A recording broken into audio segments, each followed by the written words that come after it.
Hi friends, restaurant స్టైల్‌లో ఇంట్లోనే crispy corn ఎలా ప్రిపేర్ చేసుకోవాలో చూపిస్తున్నాను. ముందుగా పాన్‌లోకి 1 లీటర్ వరకు వాటర్ వేసేసుకొని, ఉప్పు, పసుపు యాడ్ చేసేసుకొని, రోలింగ్ బాయిల్ అయిన తర్వాత ఇందులోకి స్వీట్ కార్న్‌ని యాడ్ చేసేసుకొని, ఒక 80% వరకు ఉడికించుకోవాలి. ఇలా ఉడికించిన వాటిని ఒక ప్లేట్‌లోకి తీసేసుకొని చల్లారబెట్టుకుందాము.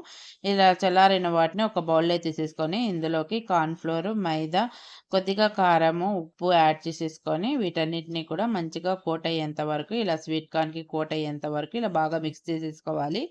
ఇలా మిక్స్ చేసుకున్న వాటిని పక్కన పెట్టేసుకుందాము. తర్వాత డీప్ ఫ్రైకి సరిపడా ఆయిల్ వేసేసుకొని, ఆయిల్ హీట్ అయిన తర్వాత మనం కోట్ చేసుకొని పెట్టుకున్న స్వీట్ కార్న్ ఇందులో వేసేసుకొని మంచిగా క్రిస్పీగా అయ్యేంత వరకు మంచిగా ఫ్రై చేసేసుకొని ఒక ప్లేట్‌లోకి తీసేసుకుందాము.